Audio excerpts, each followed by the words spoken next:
இந்த அழுத்தத்துக்கெல்லாம் அடங்கி போற ஆளா இந்த ஆளு? இந்த மூஞ்சா பார்த்தா அப்படியா தெரியுது உங்களுக்கு? இதுக்கு முன்னாடி இருந்தவங்க மாதிரியோ இல்ல இப்ப இருக்கிறவங்க மாதிரியோ ஊழல் செய்யவே மாட்டான்.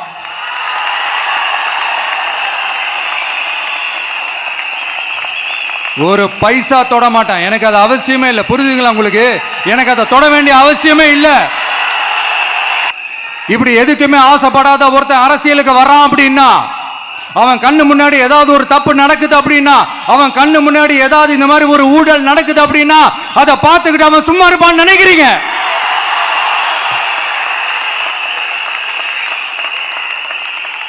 தமிழ்நாட்டை இதுக்கு முன்னாடி ஆண்டவங்களும் சரி பாஜகவுக்கு அடிமையாக தான் இருந்திருக்கிறாங்க. ஸோ அவங்கள நம்பியும் ஒரு பிரயோஜனமும் இல்லை. இப்போ ஆண்டுகிட்டு இருக்கிற இந்த திமுக அரசாச்சும் நமக்கு ஏதாவது செய்வாங்கன்னு பார்த்தா இவங்களும் அவங்கள மாதிரியே தான். இன்னும் சொல்ல போனால் ஒரு படி மேலே, இன்னும் மோசம். அவங்களாச்சும் நேரடியாக சரண்டர் ஆகி இருப்பாங்க, இவங்க மறைமுகமாக சரண்டர் ஆகி இருக்கிறாங்க. அவ்வளோதான் வித்தியாசம். நமக்குன்னு ஒரு இடத்த கொடுத்துருக்குறாங்கல்ல. எப்படி? என் கேரியரின் உச்சமான ஒரு இடத்த கொடுத்துருக்குறாங்கல்ல. அதை இந்த நாடே பார்த்துக்கிட்டு இருக்குல்ல.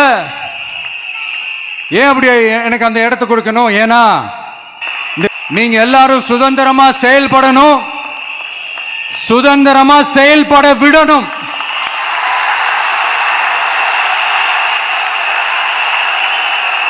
அதனால என் நெஞ்சில் குடியிருக்கும் தோழர்களே, தோழிகளே, உங்களோட நான் இருக்கேன். நம்மளுடைய இந்த அரசியல் பயணத்தில் மிக மிக மிக முக்கியமான ஒரு காலகட்டத்தில் நாம் இருக்கிறோம். நான் ஏன் இதை இவ்வளோ அழுத்தமாக சொல்கிறேன் அப்படின்னா,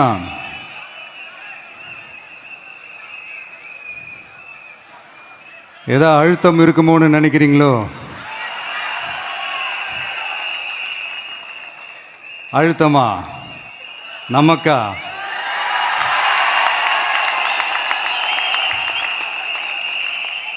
இந்த அழுத்தத்துக்கெல்லாம் அடங்கி போற ஆளா இந்த ஆளு? இந்த மூஞ்சா பார்த்தா அப்படியா தெரியுது உங்களுக்கு?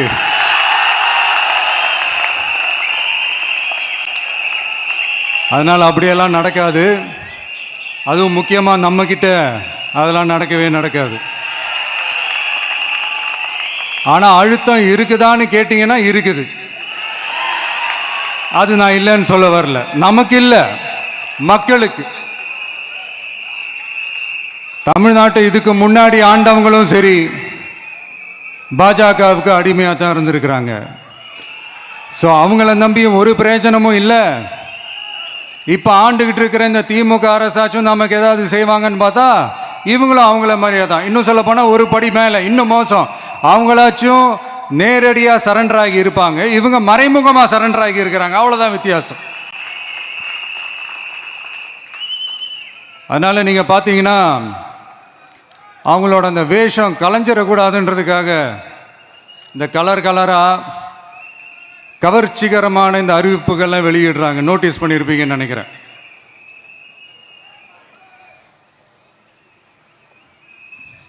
அதனால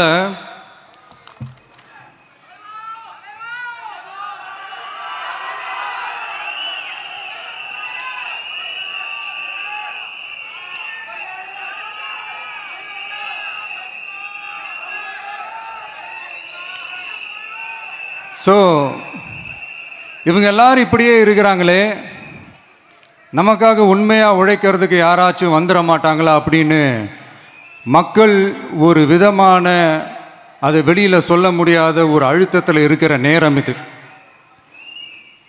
மாற்றி மாற்றி ஓட்டு போட்டு ஏமாந்து அவங்க இப்போ நம்மளை நம்புகிறாங்க.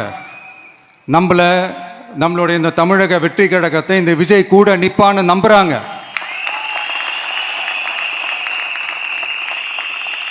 நம்மளை நம்புறவங்களுக்காக நாம நம்பிக்கையோடு இருக்கணும்ல. அப்படின்னா இது முக்கியமான மிக மிக மிக முக்கியமான ஒரு காலகட்டம் தானே. அதனால தான் அவ்வளோ அழுத்தமாக நான் சொன்னேன். இந்த தேர்தல், இந்த கூட்டணி, இதெல்லாம் பற்றி நிறைய இந்த ஹேஷியங்கள் ஜோஷியங்கள் எல்லாம் நடந்துக்கிட்டு இருக்கு இல்லையா? என்னப்பா இந்த விஜய் இப்போ தான் வந்திருக்கிறாரு, இவர் கூடலாம் யார் வரப்போகிறா, அவங்க வரமாட்டாங்க, இவங்க வரமாட்டாங்க, அப்படி இப்படின்ட்டு நம்மளை பற்றி ஒரு அண்டர் எஸ்டிமேட் பண்ணிகிட்டு இருக்காங்களே. அதுனா நமக்கு புதுசாக என்ன?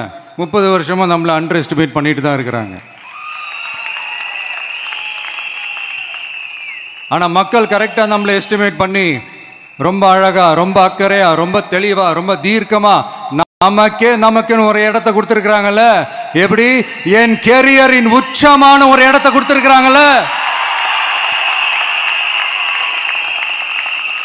அதை இந்த நாடே பார்த்துக்கிட்டு இருக்குல்ல. ஏன் அப்படி எனக்கு அந்த இடத்த கொடுக்கணும்? ஏன்னா இந்த விஜய் நம்ம பிள்ளையாச்சே, நம்ம அண்ணனாச்சே, நம்ம தம்பியாச்சேன்னு சொல்லி அவங்க மனசுல அப்படி தோணுது. அதனாலதான் நமக்கு அப்படி ஒரு இடத்த கொடுத்து உள்ளன்போடு அள்ளி நம்மளை அரவணைச்சிக்கிட்டு இருக்கிறாங்க. அப்படி நம்மளை நம்புறவங்களுக்காக நாம உழைக்கிறதே அது ஒரு பழக்கமாகி பழக்கமாகி இப்போ அதுவே என்னுடைய ஒரு ஒரிஜினல் கேரக்டராகவே மாறிடுச்சு. இத்தனை வருஷமா இருக்கிற அந்த உழைக்கிற குணம் அது எப்படி மாறும்? அதெல்லாம் மாறவே மாறாது. அரசியலுக்கு வந்ததுக்கு அப்புறமும் சரி, ஆட்சி அதிகாரத்துக்கு வந்ததுக்கு அப்புறமும் சரி, ஒன்னே ஒன்று சொல்ற, எழுதி வச்சுக்கோங்க. இதுக்கு முன்னாடி இருந்தவங்க மாதிரியோ இல்லை இப்போ இருக்கிறவங்க மாதிரியோ ஊழல் செய்யவே மாட்டான்.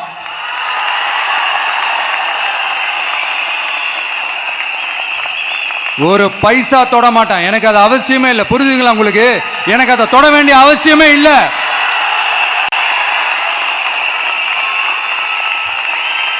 ஒரு துளி ஊழல் கரை கூட படியவே படியாது, படியவும் விட மாட்டான். நீங்க கேட்கலாம், இது என்ன சினிமாவா? இதன முதல்வன் படமா? ஒரே நாள் வந்து இவர் எல்லாத்தையும் கிளீன் பண்ணிடுவாரான்னு நீங்க கேட்கலாம். ஓகே, பிராக்டிகலா அது பாசிபிள் இல்லதான். But it is a process, right? It is a process. இப்படி எதுக்குமே ஆசைப்படாத ஒருத்தன் அரசியலுக்கு வர்றான் அப்படின்னா, அவன் கண்ணு முன்னாடி ஏதாவது ஒரு தப்பு நடக்குது அப்படின்னா, அவன் கண்ணு முன்னாடி ஏதாவது இந்த மாதிரி ஒரு ஊழல் நடக்குது அப்படின்னா, அதை பார்த்துக்கிட்டு அவன் சும்மா இருப்பான்னு நினைக்கிறீங்க?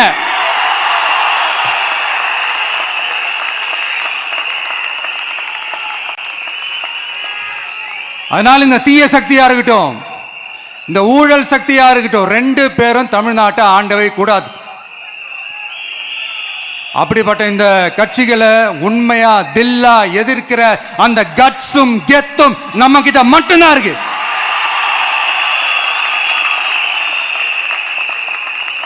அதனால நீங்க என்ன சூழ்ச்சி நம்ம மேல பண்ணாலும், என்ன அழுத்தம் நீங்க கொடுத்தாலும், இந்த அடங்கி போறதுக்கோ, இந்த அண்டி பொழைக்கிறதுக்கோ, இல்ல இந்த அடிமையா இருக்கிறதுக்கால நாம அரசியலுக்கு வரல. என் மண்ணுக்கும் மக்களுக்கும் யார் என்ன தீங்கு செஞ்சாலும் அதை எதிர்த்து அவங்க கிட்ட இருந்து நம்ம மக்களை பாதுகாக்கிறதுக்காக தான் நம்ம அரசியலுக்கே வந்திருக்கிறோம். அண்ட் முக்கியமா தோழர்களே, மக்களுக்கு என் மேல மட்டும் நம்பிக்கை இருந்தா அது பத்தாது.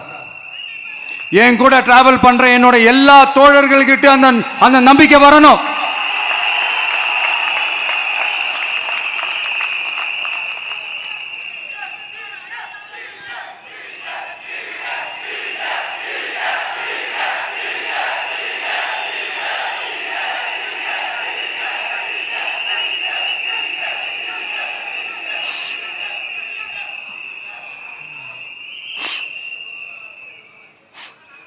அந்த நம்பிக்கை இல்லைன்னு நான் சொல்ல வரல, இருக்குது. ஆனால் அதை தொடர்ந்து இருக்கிற மாதிரி நீங்கள்லாம் நடந்துக்கிறணும். தப்பு பண்ண யாராக இருந்தாலும் தப்பிக்கவே முடியாதுன்ற அந்த ஒரு பயம் இருக்கணும். எல்லாரும் உங்களை தான் கேட்குறேன், எல்லாரும் உண்மையாக உழைப்பீங்கல்ல?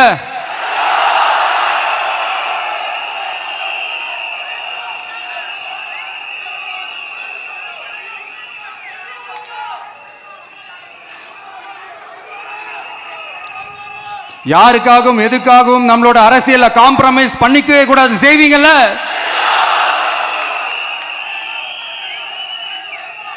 அண்ட் தயவு செஞ்சு எல்லாரும் கொஞ்சம் ஒற்றுமையா இருந்து சேர்ந்து உழைச்சி ஜெயிப்பீங்கல்ல? சரி, நமக்காக நம்ம மக்கள் கண்டிப்பா ஓட்டு போட்டு ஜெயிக்க வைப்பாங்க, அதில் எந்த மாற்று கருத்துமே கிடையாது. அப்படி ஜெயிக்கிறதுக்காக நாம் என்ன செய்ய போறோம்? மக்களிடம்னு செல்னு அறிஞர் அண்ணா அவர்கள் சொன்னதை ரொம்ப டீப்பாக சின்சியராக அடாப்ட் பண்ணுறதோட மட்டும் இல்லாமல் நம்மளோட அரசியலில் அதை செயல்படுத்தணும். அதுதான் முக்கியம். ஏன்னா இப்போ அரசியலில் இருக்கிறவங்க அண்ணாவை மறந்துட்டாங்க. அண்ணா ஆரம்பித்த கட்சியும் அண்ணாவை மறந்து சுயநலமாக மாதிரி பல வருஷம் ஆச்சு. அண்ணா பேரில் இருக்கிற கட்சியும் அவரை மறந்து பல வருஷம் ஆச்சு. ஆனால் நாம் அவரை மறந்துடக்கூடாது. மக்கள்கிட்ட போகணும், மக்களோட மக்களாகவே இருக்கணும், மக்களுக்காகவே இருக்கணும். அதுக்காக நாம் என்ன செய்ய போகிறோம், என்னெல்லாம் செய்ய போகிறோம், அதுக்காக தான் இந்த மீட்டிங். ஆரம்பிக்கலாமா? இந்த ரெண்டு கட்சிகள், ஆண்டு கட்சியாக இருக்கட்டும், இப்போ ஆள்ற கட்சியாக இருக்கட்டும், அவங்கள பொறுத்த வரைக்கும் பூத்துனா என்ன தெரியும்ல? அவங்கள பொறுத்த வரைக்கும் பூத்துனா கள்ள ஓட்டு போடுற இடம். ஆனால் நமக்கு, நம்ம டிவிகேவுக்கு அது ஒரு ஜனநாயக கூடம். அங்கே ஜனநாயகம் திருடுறாம நம்ம பார்த்துக்கணும். ஒவ்வொரு ஓட்டையும் நம்ம பாதுகாக்கணும். எப்படி பாதுகாக்கிறது? ஒவ்வொரு வீட்டில் இருக்கிற ஒவ்வொரு ஓட்டும் நமக்கு தானே ஃபர்ஸ்ட் கன்ஃபார்ம் பண்ணுங்க. எனக்கு தெரிஞ்சு தமிழ்நாட்டில் ஒரு 2.25 கோடி ரேஷன் கார்டுகள் இருக்கும்னு நினைக்கிறேன். அவங்க எல்லாரும் வேற வேற எந்தெந்த கட்சியில் இருந்தாலும் கட்சி வேறுபாடு எல்லாத்தையும் தாண்டி இந்த விஜய் அவங்க வீட்டில் ஒருத்தனா வாழ்ந்துட்டு இருக்கிறான். அவங்க என்ன அவங்க குடும்பத்தில் ஒருத்தனா பார்த்துக்கிட்டு இருக்கிறாங்க. அதனால இந்த கட்சி கிச்சி எல்லாத்தையும் தாண்டி இந்த விஜய் கூட கூட நிக்கணும்னு முடிவு பண்ணிட்டாங்க. அதனால அப்படி முடிவு பண்ண அவங்கள பாதுகாப்பா பூத்துக்கு கூட்டிட்டு வாங்க. நம்மளோட இந்த விசில் சின்னத்துக்கு ஓட்டு போட வைங்க.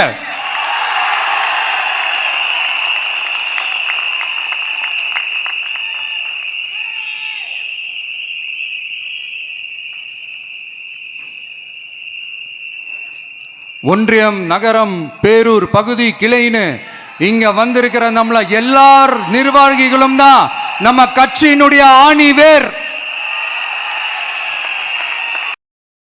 நீங்க எல்லாரும் சுதந்திரமா செயல்படணும், சுதந்திரமா செயல்பட விடணும்.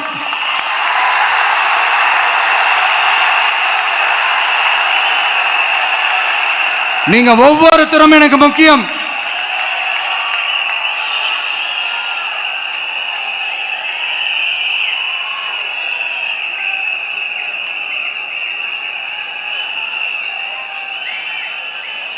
நீங்க தான் நம்மளுடைய இந்த BLAs பூத் லெவல் ஏஜென்ட்ஸோட களத்தில் நின்று வேலை பார்க்க போற ஃப்ரண்ட் லைன் வாரியர்ஸ். இப்ப நடக்க போறது வெறும் எலெக்ஷன் கிடையாது, இது ஒரு ஜனநாயக போர். இந்த டெமோக்ராட்டிக் பேட்டில லீட் பண்ண போற கமாண்டர்ஸ் நீங்க தான்.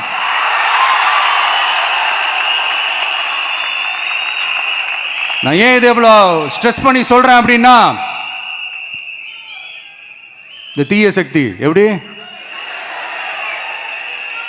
இந்த தீய சக்தியோட தில்லு முள்ளுலாம் உங்களுக்கே நல்லா தெரியும். முழிச்சிட்டு இருக்கும் போது முழியை தோண்டி எடுத்துட்டு போற கூட்டம். அதனால கொஞ்சம் ஜாக்கிரதையா இருக்கணும். நம்ம எலெக்ஷனுக்கு இன்னும் 3 மாசம் தான் இருக்குது, அவ்வளவு கூட இல்லைன்னு நினைக்கிறேன். இந்த 3 மாசத்துல நீங்க செய்ய போற அந்த களப்பணியில தான் நம்மளுடைய வெற்றியே இருக்குது. உங்களுக்கு இந்த விஜய் பிடிக்கும்ன்றது உண்மைனா, சத்தியம்னா, உங்களோட உழைப்புல அதை காட்டுங்க. அப்புறம் நாங்க அறிவிக்க போற வேட்பாளர்களுக்கு நீங்க உங்களுடைய முழு ஒத்துழைப்பை நீங்க கொடுக்கணும். கொடுப்பீங்க தானே?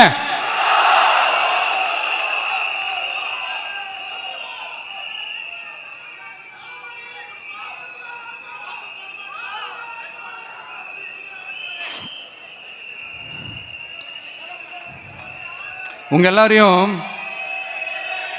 ஒரு எனர்ஜைஸ் பண்ற மாதிரி உண்மையா நடந்த ஒரு கதை ஒன்று சொல்றேன்.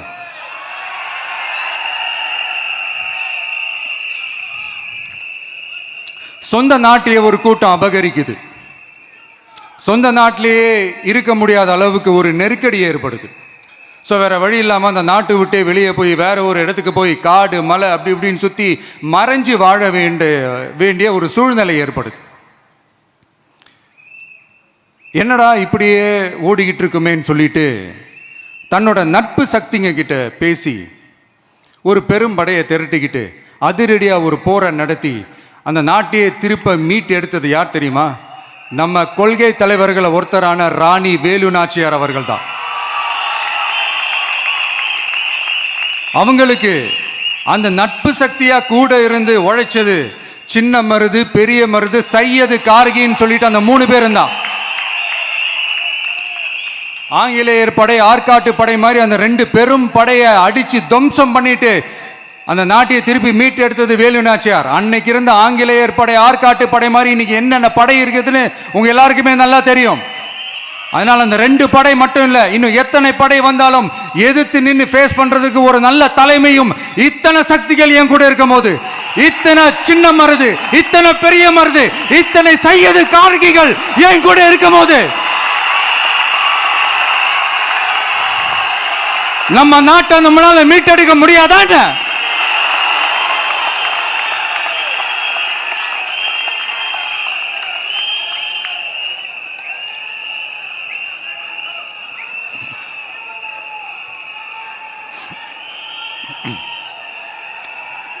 அதுவும் இந்த படை, நம்மளுடைய இந்த டிவிகே படை,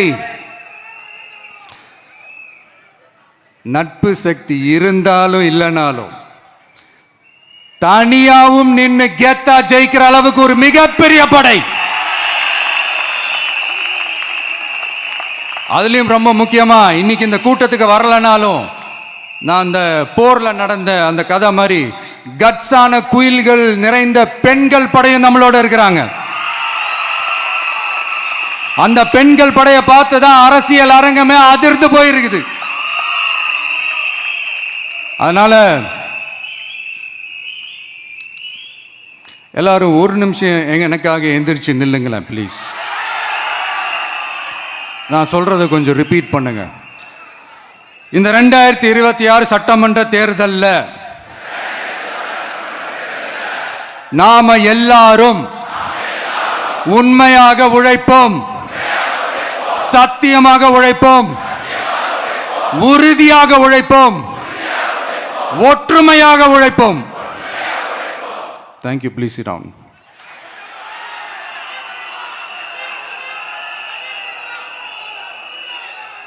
உங்களோட இந்த வார்த்தையை நான் மனப்பூர்வமா நம்புறேன். நான் ஏற்கனவே சொன்ன மாதிரி இந்த வரப்போற தேர்தல் இதுவரைக்கும் தமிழ்நாடு பார்த்திராத ஒரு வித்தியாசமான தேர்தல். நம்மளுடைய படை வரிசையும் அப்படிதான், ஒரு பவர் பேக்ட் ஃபோர்ஸ். இவ்வளவு நாள் இதை நாம மட்டும்தான் சொல்லிக்கிட்டு இருந்தோம். இப்போ கொஞ்சம் கொஞ்சமா அதை வெளியில சொல்ல ஆரம்பிக்கிறாங்க. என்னடா இந்த விஜய் கூட இருக்கிற ஃபோர்ஸை பார்த்தா சாதாரண ஃபோர்ஸ் மாதிரி தெரியல, மிலிட்ரியோட பெரிய ஃபோர்ஸா இருக்குது, வரப்போற எலெக்ஷனை கணிக்கவே முடியல, அப்படி இப்படின்னு சில குரல்கள்லாம் கேட்க ஆரம்பிக்குது. கணிக்கவே முடியலன்னு அவங்க வேணா சொல்லலாம், ஆனா மக்கள் ஆல்ரெடி கணிச்சு முடிச்சுட்டாங்க. அவங்க மனசை நல்லா புரிஞ்சு வச்சிருக்கிற நமக்கு அது நல்லாவே தெரியும்.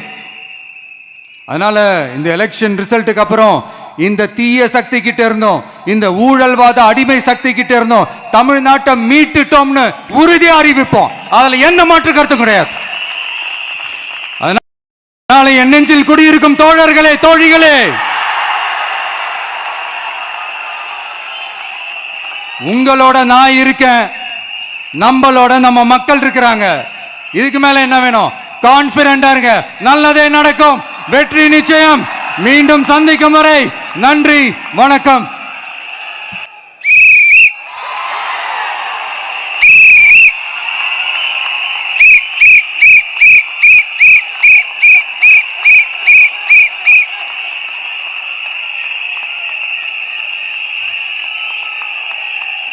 நம்ம சின்னம் உங்கள் சின்னம், நம்மளுடைய வெற்றி சின்னம் விசில். கப்பு முக்கியம் பகிலே.